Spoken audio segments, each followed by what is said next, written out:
All statements and opinions expressed by guests of the Adult in the Room podcast are strictly their own and do not necessarily reflect the beliefs or opinions of the host, producers, or advertisers. All interviews are presented in their most complete possible form in the interests of free speech. No statements should be interpreted as financial, legal, or medical advice. Listener and viewer discretion are strongly advised.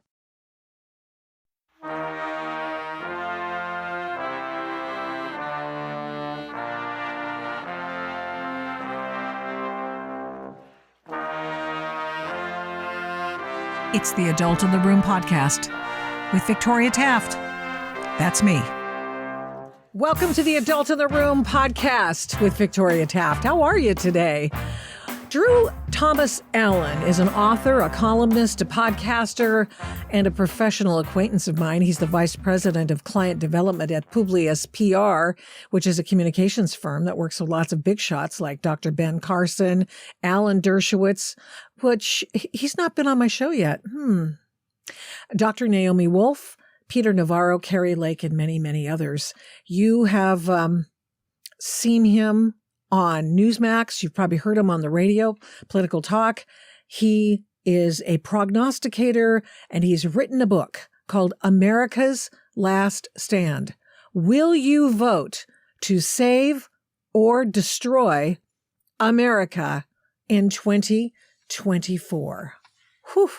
Drew, welcome to the Adult in the Room podcast. And that's a pretty good question, right? It is, and it's a heavy topic for sure. We'll have some fun and levity. Obviously, life goes on, but it's true. There's no hyperbole in the title. There's no hyperbole in the book. People just have to get it, accept it. This is very, very serious, the situation we're in America, but we can get through it like other Americans have in the past. But we've got to believe in each other and band together. You know, interesting. So the other day I was doing a piece for PJ Media, and it was based on a treatment Salon did, which, so you know where that's going. Salon did on a Washington Post editorial of all things. And basically it was about how women are not, Democratic women do not want to date men who like Donald Trump or any other Republican values. And so, and how they're having a hard time. This is a tough thing, you know, and they don't want to lower their standards. And going out with a guy like Donald Trump is like a guy, you know, it's like a guy who farts in public and picks his nose and all these other horrible things, you know, really antisocial behaviors. And so the point is that at some point, she would just say that this person is just so untenable, I can't even see a Democrat with them. When you so loathe the other party, when you so loathe whatever values you perceive them to have or lack thereof, how do you reconcile those tribes and get them together and talk peacefully about the problems in this country? Well, unfortunately, the burden is on us on the right. The people on the left who, frankly, have developmental illnesses, whether it's called Trump derangement syndrome or, you know, like you're talking about. I mean, I read your piece. By the way, I'm a big fan of your writing. You're hilarious. Oh, thank you. Oh, good. Yay. It's like gets a message across, but it's fun to read. Yeah, I mean, it's you know, men on the right are willing to maybe reach across the aisle and say, hey, I'm open to it. It's not the end all be all, but women on the left aren't interested in doing the same thing for men on the right. But you know what it has to do with something, and I'm not the first one to say this, but one of the differences between you and me and somebody on the left is that we can separate someone's politics from them as a human being. So I understand that, frankly, the Democrat Party and that ideology, it's evil. But it doesn't mean that every Democrat voter is an evil, vile person. They're not all Barack Obama. They're not all the leaders of this movement following in the footsteps of Saul Alinsky and Karl Marx. But on the left, they can't separate. So you, Victoria Taft, if you come out and you support Trump, well, you are an evil person because you believe in that. And I got to be honest with you. You know, I lost in 2020. This isn't a sob story. Look, I'm okay, everybody. I'm fine. I'm happily married. I got an 8-month-old daughter. I have many friends. Congrats. Thank you, Victoria. I mean, I think other people experience this too, and I think it's worth sharing and being open about. 2020, because I supported Trump, I lost pretty much all of my friends because despite the fact that I work in this world now and I'm a publicist for a lot of famous people, that's what they are. I grew up in Texas. I was born to conservative parents. I listened to Rush Limbaugh in the car with my dad, right? But I was educated at an all-male college preparatory Jesuit school in Dallas. It was very liberal. The Jesuits are liberal. I went to Pepperdine for college, but I was a theater major. So the theater departments are not bastions of conservatism. I was an actor in New York. I was an actor in LA at one point as well. I lived in Milan, Italy, and worked for Marc Jacobs in fashion, opening and managing retail stores. So I just lay this out because most of my friends were actually leftists. My high school friends were all Democrats. They knew it. I wasn't like a closeted conservative. We used to fight about it back in high school, circa 2001 to 2005. And 2020, all those friends, they said, they basically just cut ties with the best man in my wedding is no longer friends with me because he said he couldn't be friends with me anymore because of 2020. Longest friends in my life all said, F you. Says a lot about the danger of that ideology. Well, that's true. And it's only getting worse, I think. 2016, 2017, we had people in the streets in the Pacific Northwest and the usual May Day stuff with the Antifa and that sort of thing. There was the Pulse nightclub shooting, and so trans people and gays and lesbians were coming out and saying, this, and it was a shooting, and they thought it was just to target trans and gay people, and I'm sure it was, but it was an actual jihadi attack, that shooting. So the point is that there were people on the streets, things were getting real testy, then Donald Trump is elected, and it was as if a bolt of lightning came out of the heavens and struck these people with some sort of disease, which is Trump derangement syndrome. And they went nuts. And ever since, it's gotten worse and worse and worse and worse. And why is that, Drew? Why? Because of the media. I mean, sure, Donald Trump's a bombastic dude, okay? But anybody... See that guy on the dais giving a speech? Come on. That's not who that president is. That's somebody who's doing a speech and getting laughs. Anyway, I really feel, just go and look what he's done. Don't stop. Look what he's done. And look what Joe Biden's done, which is what your book's about, for crying out loud. Well, it's I have a chapter in there called But His Mean Tweets. And the point of that chapter is to point out that if you look at the actual facts, they've created false personas for both Joe Biden and Donald Trump. In the case of Joe Biden, he's actually guilty of all the things they say Trump is guilty of, even though Trump is not guilty of them. Trump's actually a pretty stand-up guy who, you can find some flaws, like you could find flaws in me and other people, but Joe Biden is a horrible person. For example, there is a diary out there. It is real. It's corroborated. It was Ashley Biden's diary. I know it was her diary because a judge actually prosecuted the two people that took the diary. So we know that it was Ashley Biden's diary. And in that diary, Ashley Biden suggests that her father showered inappropriately with her at a young age.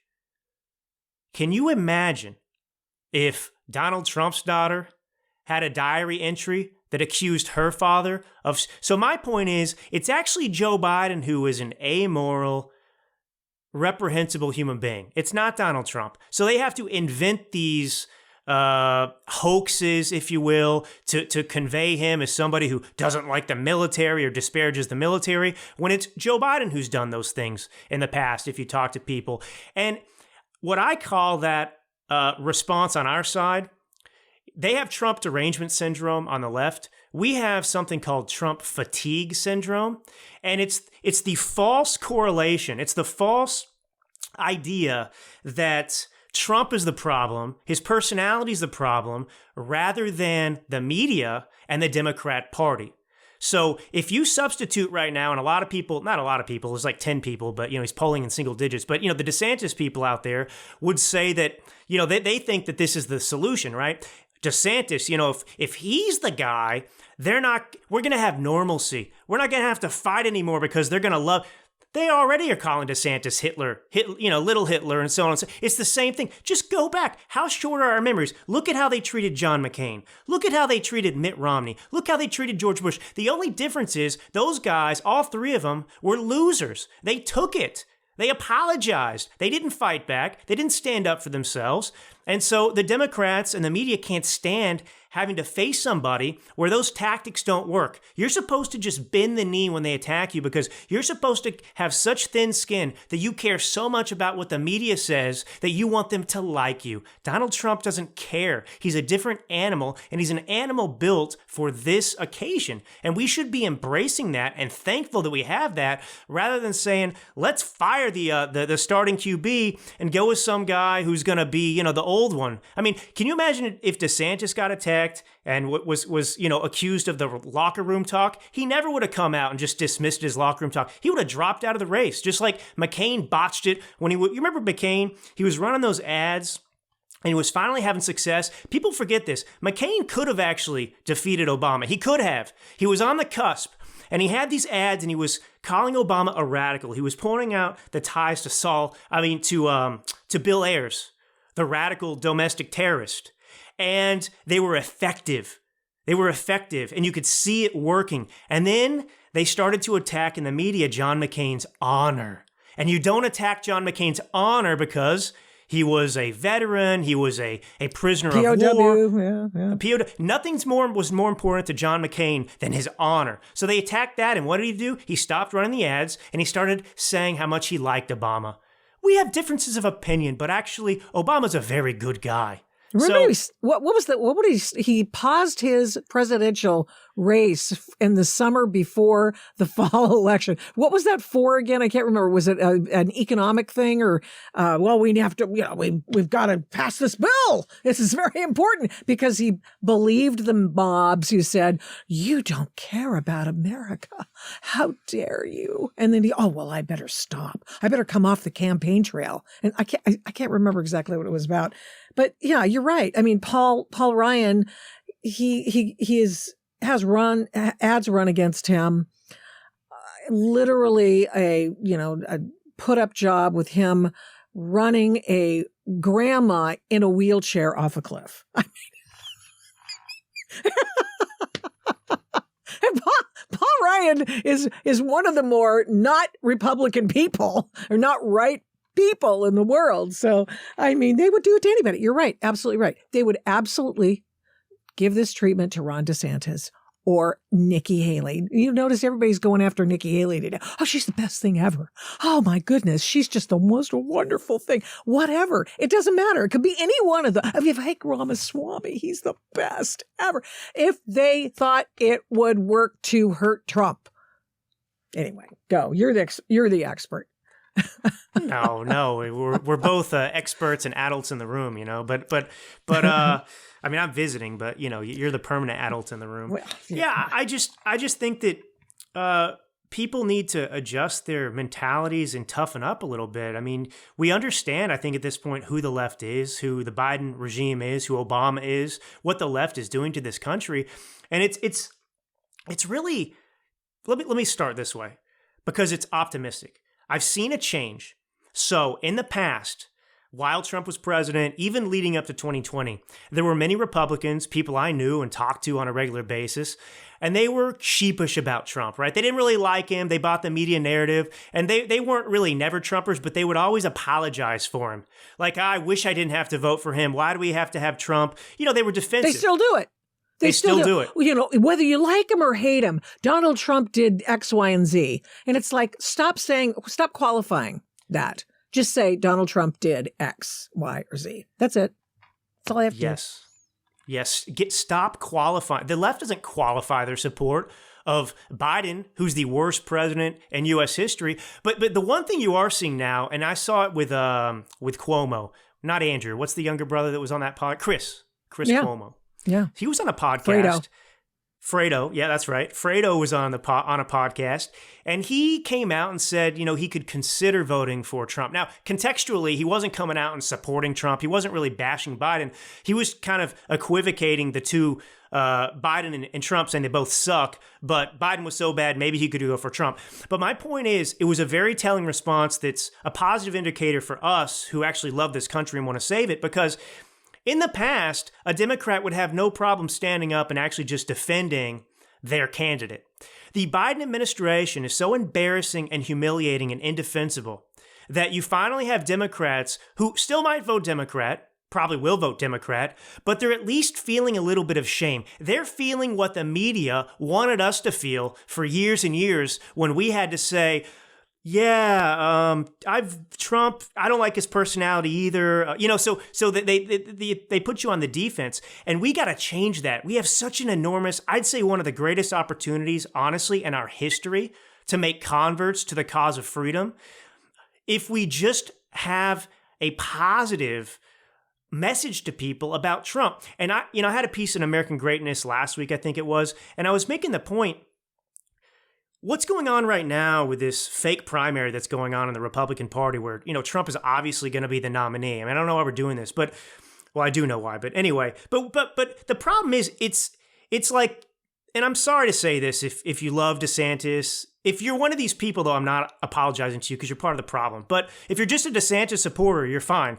But if you're one of these Steve Deace types out there, I don't even know how to pronounce his name, that's just out there like, viciously, like adopting a never Trump almost mentality where you are bastardizing Trump's history, where you won't even come out and recognize that actually the most terrifying thing we face as a nation is the unprecedented persecution of Donald Trump, the absolute devotion to jailing him, putting him in prison, that's the same thing, for crimes that he didn't even commit. Right? That's the biggest obstacle we face. That's the greatest threat to this nation right now, them interfering like that in this election. And you have the DeSantis camp that won't come out and condemn it, not in absolute terms, because their only chance of DeSantis getting the nomination is if Donald Trump somehow is prevented from running or stuck in prison. And if you can't you can run against Trump, that's fine. But if you can't also come out in this moment in history and recognize the gravity of this situation and defend Trump against it, I'm sorry, you are disqualified from ever holding higher office because that is what's called upon. That's what we all face, and it's going to be you or me if they get Trump. Yeah, it's a disqualifier. You're absolutely right. I will say I know that DeSantis has talked about Trump being persecuted and prosecuted before. Let me play for you this soundbite that came out just the other day. Here's Tucker Carlson. He's on Roseanne Barr's podcast talking about why he's unabashedly supporting Trump. I mean, I've always agreed with Trump's policies, always. And I lost friends over it. And I've never really actively supported anybody because it's not my job to actively support people. I watch, Right. I like to watch. But I'm a voyeur. Yeah. But I became an active Trump supporter when they raided Mar-a-Lago last summer, the summer of 2022. That can't stand. No, that can't. And that was something. Agree with Trump on a lot. But even if I disagreed with Trump on a lot, I'd still be a Trump supporter because you cannot allow that. You cannot allow the regime, the president of the United States, to use the Justice Department to knock the front runner out of the race. You can't do that. No, you can't do that. So it's bigger than Trump. It's bigger than Biden. It's a question of, do you want to live in a free country with a functioning justice system? That's exactly And right. so I'm voting for Trump. And if they convict him, I will send him the max donations and I will lead protests. That's how I feel. That's how I feel. Because, and by the way, if I thought that he had committed some real crime, I wouldn't feel that way, but he didn't. Mm-hmm. He and Biden are both found with classified documents at home, along with every other former high-level federal official in history. But only Trump is indicted? Like, tell me how that works. Oh, shut up. Okay. And Biden is the one who did it illegally because he was never president when he did it. Do you think Dick Cheney brought home any classified Iraq war documents and showed them to his wife in 2003? Yes is the answer. And my guess is that Tucker Carlson probably knows that firsthand, that Dick Cheney had some documents. So Drew Allen, that's the kind of stand people need to take. That is wrong, what they did. I've done that, of course, in my writing and here on the program, but this legal grind that they're attempting to do, it's so obvious and clear that this is what the left is doing to Donald Trump. How does that ultimately play out? How does he take that in his reins and make it a positive on the campaign trail? How do you do that? Well, I would say in some ways, even without him doing much, it is having a kind of positive, beneficial effect because his support is growing. People do seem to be recognizing that this is an intolerable for us as Americans. I've talked to many of those former Never Trumpers who actually decided that they were going to start supporting Trump, and they were done qualifying their comments in defense of him because of after the third indictment or the fourth indictment, they said, I've had enough of this. I'm not tolerating this. I am supporting Trump. And it's true. I mean, look, and on top of that, Trump was a great president. He wasn't a perfect president. I'm going to have a debate with somebody, I think on some podcast today on Wednesday, Victoria, who wants to get into it with me about the COVID situation and Operation Warp Speed, because I think there are legitimate reasons to have complaints with Trump over some of the COVID handling, but I don't think that I think it's unfair to some extent because we're using hindsight to judge it on. And this is one of my problems too with the kind of some of the main arguments from the DeSantis camp too is one, they're rewriting not only DeSantis's history, but also Trump's history. And they're using presentism, right? Where you judge the events of the past based on what you know now and change norms and so on and so forth. So when DeSantis says, like, I would have fired Fauci, well, you praised Fauci in the beginning and you campaigned for Trump right up until the very end. You had his ear. So you say now it's very convenient that you would fire Fauci. Everyone would fire Fauci, knowing what we know, I think, at this point. But why didn't you call for the firing of Fauci in 2020 since you're just so certain that you would have done things differently? And also the idea that the president of the United States, I mean, he was right there lockstep with DeSantis in terms of calling for governors to reopen, but he wasn't a Napoleon. He wasn't a dictator. He couldn't unilaterally, he was supposed to send in the military to go and, raid the Sacramento governor's mansion in California, where I live, and arrest Gavin Newsom. I mean, okay, sure. So I don't get that. And they attack him on the wall. And that was a big campaign promise, but it's disingenuous to suggest that he didn't do everything in his power to try and achieve that. You actually had Republicans who opposed that happening. The same Republicans who had no problem voting to send $113 billion plus to Ukraine to defend their border, those are the same Republicans who said that $10 billion we just couldn't afford to build a wall. Mm-hmm. So, and it was Republicans who voted to confirm Christopher Wray and the FBI.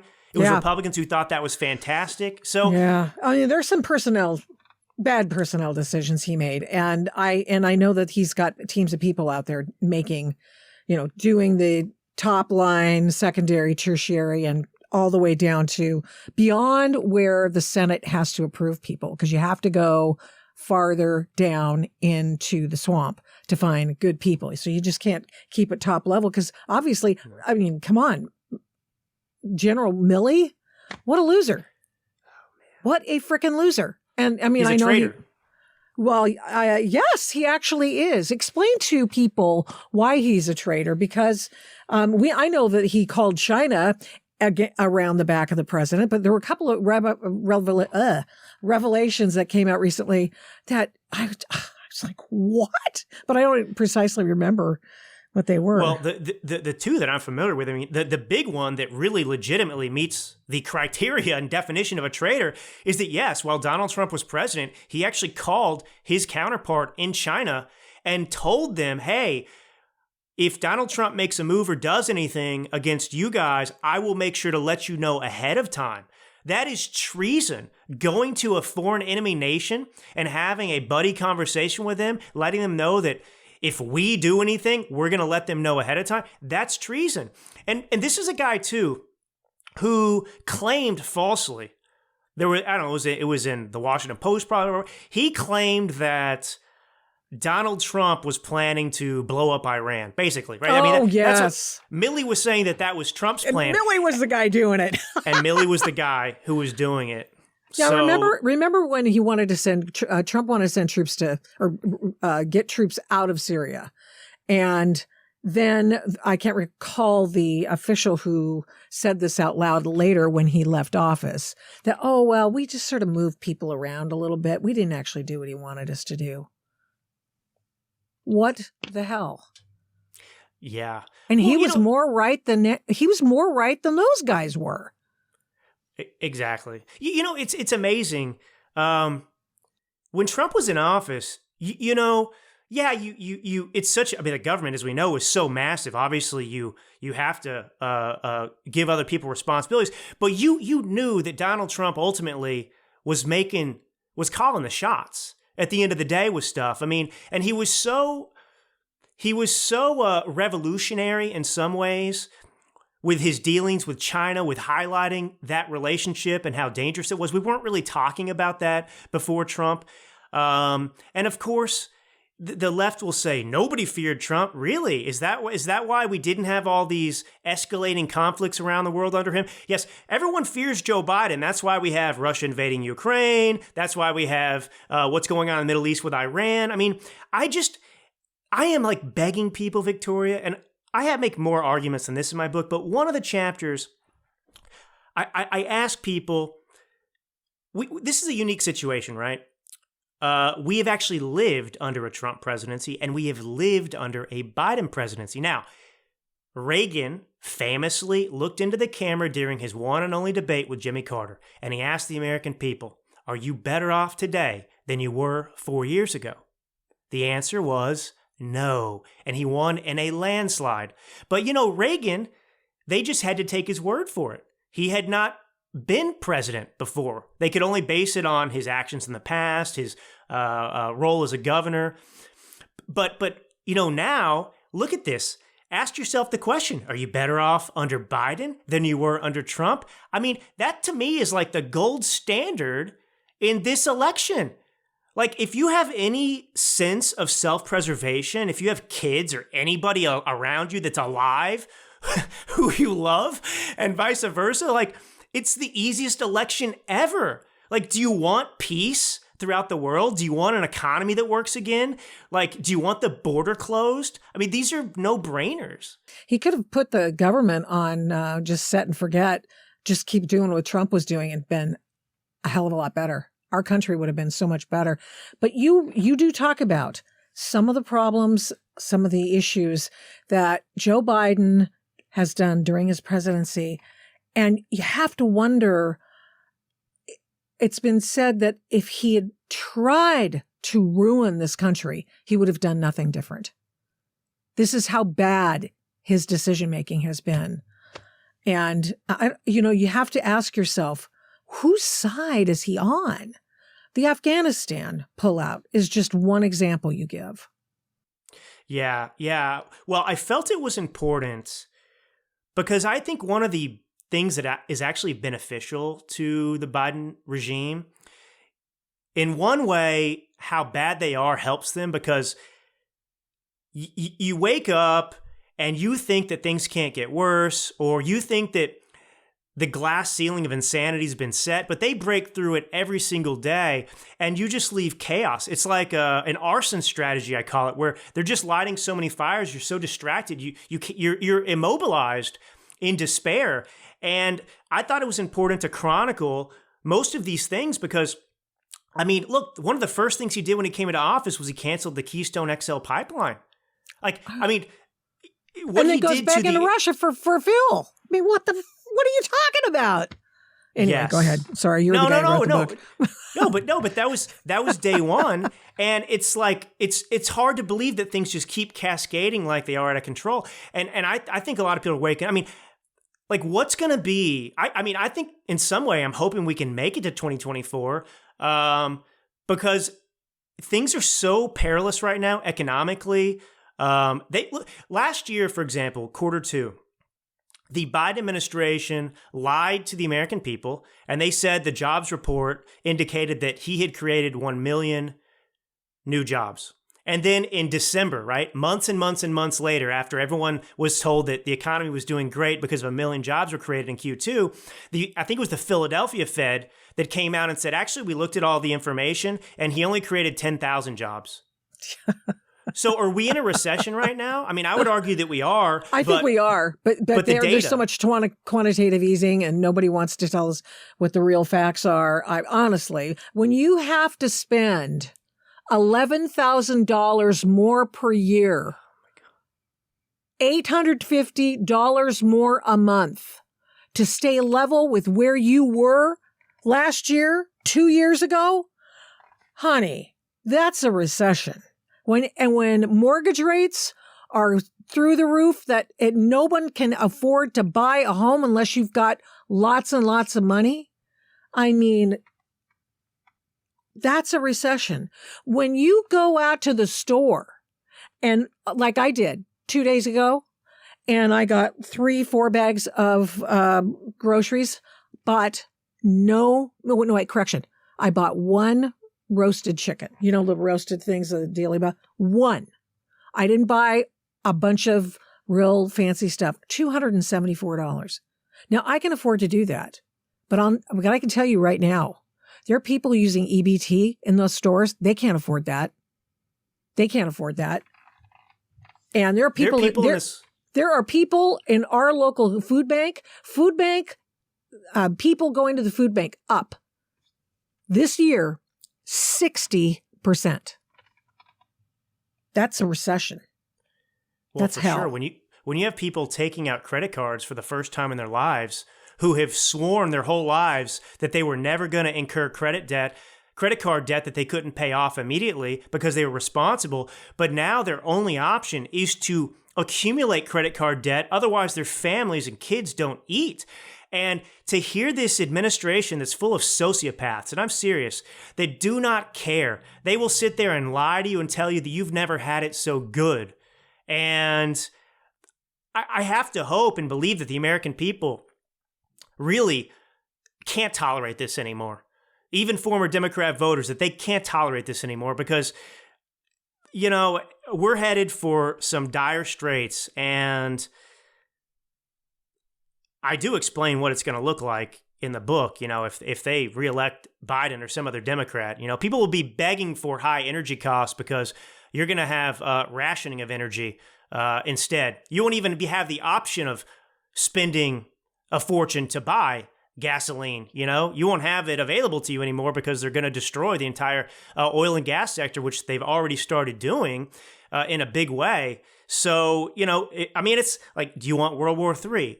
Yes or no? No. Okay, don't vote for Joe Biden. I mean, it's hard not to think that we're right there anyway at the precipice of it. Between Iran, Hamas doing their thing at Iran's behest, Russia with China. I mean, we used to have those guys, on lock against each other, but we don't have that anymore. We don't have that wedge anymore. We have them working together. And then we have Joe Biden held in, what do they call it? Elite capture by the CCP. Yeah. Well, that's the elephant in the room. You talk about it, I talk about it, but a lot of people still don't talk about it. And obviously, yes, Joe Biden has been bribed. He's bought and paid for by not just the communist Chinese, but other foreign countries as well. But if they've bought off Biden, do you think that they haven't also bought off members of Congress? So when you look at Republicans and Democrats and you say this uniparty, this doesn't make sense, how they can keep doing this, well, it's not that complicated. They sold their soul because they have been bribed, just like Joe Biden has been bribed, and they fear the blackmail. You know, it's amazing because, I don't know, I just look at like what happened to George Santos, and obviously, he's not guilty of anything more than Joe Biden did or Pocahontas in terms of lying about his resume. And obviously he wasn't even found guilty yet. But the point is, the people that voted to expel him from Congress, I guarantee you, most of them are guilty of far more serious crimes than he's ever committed. We just don't know about them. Insider trading, not the least of which. Of course. I mean, you get these people. I mean, they've never had like an actual job. They go in there to Congress and they're worth millions on a $228,000 whatever salary, which is good money, by the way. I mean, that's the other thing. These guys really don't do much. Not if you're trying to keep two households and coast to coast, though. It's hard. Yeah, it is hard. Which is why some of them sleep in the Capitol. So, what would you say? I recognize that America's Last Stand. Will you vote to save or destroy America in 2024 is, name of your book, but it's more than Afghanistan. It's more than this choice to make everything more expensive. He goes out and says that Bidenomics is working. I mean, I don't understand. What other things have you chronicled in your book that you want to highlight in this interview? Well, honestly, I'd say there are 18 chapters in this book, I think, and the longest chapter is called 21st Century Jim Crow. And I get into the history of the Democrat Party, the fact that they claimed that there was a big switch, that, 1964 with the Civil Rights Act, that we just switched. All of a sudden, the Republicans became the racists and the Democrats became champions of black. Never happened. Welfare is slavery. But 21st century Jim Crow, let me start with this story. If you remember during the Trump administration, Sarah Huckabee Sanders was his press secretary at one point. He went through like 20 of them, no, like 3 or 4. But Sarah Huckabee Sanders tried to dine at a restaurant called the Red Hen, I think in Lexington, Virginia. And the owner recognized who she was and kicked her out of the restaurant, wouldn't let her eat there. Now, that was under the Trump administration, and what I am telling you, with the FBI going after, targeting, grandmas from J6, them going after people who weren't even prosecuted for, protesting outside abortion clinics and so on and so forth, the FBI has been weaponized against the American people, and there is kind of an unofficial code of conduct today, which is reminiscent of Jim Crow. Jim Crow, of course, was, segregation of black Americans. Well, that same code now is applied to people who aren't Democrats, who are conservative or MAGA. You are discriminated against. If you are an NBA coach, if you're an NFL coach, Jack Del Rio, for example, called J6 a dust-up compared to BLM. What happened to him? Well, they fined him. They threatened to fine him, and they would have fired him if he didn't come back and recant his statement. Gina Carano was fired for astutely pointing out that the political climate, dangerous, scary, under COVID, under the Democrat Party and these tyrants, was eerily reminiscent of the climate you saw in Nazi Germany. And she was proven correct, of course, by the actions of the Democrats that came later. So you have this society that we have become, unfortunately, kind of familiar with and tolerant of in some way, in which you're fearful to be conservative. You're fearful to be MAGA because the FBI is looking at you as a domestic terrorist. You have James Carville, what a moron, going on TV recently and saying that, that's what Democrats think about us, that we're domestic terrorists and so on and so forth, that Christians are terrorists. I mean, it's crazy in the gaslighting, the way they talk about us. I mean, Joe Biden giving that speech from hell, it reminiscent of Hitler standing there in front of Independence Hall last year, I think it was, saying that, MAGA is extremists are, semi-fascists and so on and so forth. So, I mean, that's scary because in the most extreme form of that 21st century Jim Crow, you have them doing what they're doing to Donald Trump. And the point is, the guardrails are coming off. Like, if they can do that to Trump and get away with it, his only retribution is us putting him in office again. That's it. Like, he may very well be put in prison because it doesn't matter that he didn't commit crimes. They have bastardized, corrupted the justice system. It doesn't matter. They can get a corrupt judge and a corrupt jury in D.C. that agrees with him. It doesn't matter. They could accuse him of jaywalking and make it a federal crime somehow and stick him in the gulags on the Potomac with the J6 folks. What's interesting, there are many interesting things that you bring up in your book, but one of the things is that, you talk about, we've already lived through a Trump presidency. And he didn't send people to gulags. He didn't weaponize his government against his political enemies.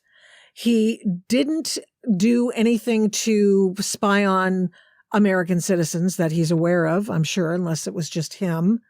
There are a variety of things that now they're saying, oh, well, if he gets into office again, he's going to use the DOJ and the FBI against his political enemies, accusing him, that which he did not do, of doing the things that they are doing right now against him. I mean, it's just, who's buying this? Is anyone buying this? It's all they have. Somebody's buying it. Probably the friends that excommunicated me from their world probably buy into it still. Maybe some of them have come around. I don't know. But yeah, I mean, who is buying? I mean, it's just so absurd. It's so absurd on so many levels. This idea that it's like, I mean, it's like the Nazi Party. I don't know. Obviously, losing World War II, and let's pretend they weren't forbidden from existing anymore. But some other party came in there that had opposed the Nazis, and then the Nazis are screaming about how the good guys who are defending the Jews, well, they're now going to come after the Nazis and put us in prison. Maybe you belong in prison. I mean, you're a bunch of criminals. Like, I mean, there are dumb people out there, though, unfortunately. Drew, thank you so much for coming on the Adult in the Room podcast. Appreciate you doing that and coming on and writing your book. That's amazing. That is just awesome. I appreciate you doing that. And where can they find you? Where do they find you, and where do they find your book? Oh yeah, on that gross place called X, formerly Twitter, that cesspool. You can find me there, Drew Thomas Allen. I have a Substack where I kind of post my podcast available everywhere. I have a podcast, The Drew Allen Show. But I have a Substack, drewallen.substack.com, and the book is on Amazon. That's the best place to get it, Amazon. It's available Kindle, paperback, and then I narrate it myself. I heard that. Yeah, I saw that. Yeah. So anyway, but no, I mean, awesome. I just hope it's useful to people. It should be. That's why I wrote it. We've got work to do, but we should still be uplifted. My message is not one of despondency, because I'm really glad that you're here with me, Victoria. I'm glad I'm here because I don't want to leave it up to somebody else to save the country. I actually believe in our capacity to do the right thing, and I think we will, but we've got to fight like hell. Mm-hmm, mm-hmm. You're absolutely right. You're absolutely right. I like the fact that you leave it on a positive note, because I wouldn't be still, fighting away and writing the way I do and doing the things I do and saying the things I do if I didn't believe that there was a way out of it. And I think there is. I just don't know if everybody's going to cooperate. Listen to Victoria. You cannot go wrong. Thank you. Excellently said. Thank you. Thanks for listening to this episode of the Adult in the Room podcast. To keep the programs you like to listen to, please rate this podcast with a fantastic 5 stars on your Apple Podcast app every time you listen. And give me a great review. Plus, of course, subscribe to the podcast. It makes a difference with the big tech algorithm and the big tech oligarchs, and it makes us easier to find. Please get in touch with me on all the big tech stuff. Yeah, we're still there. Using the names Victoria Taft or the Adult in the Room podcast on MeWe, Parler, Minds, Facebook, Twitter, and Instagram. Thanks to 1ACast for imaging, editing, and production. The fantastic song is Gospel by the March 4th Band of Portland, Oregon. Music for Antifa versus Mike Strickland is Ride or Die by Raps by RC. The Adult in the Room podcast is also a production of Flamingo Road Studios. Remember, head up, heart out, and strive to be the adult in the room. Till next time, mischief managed.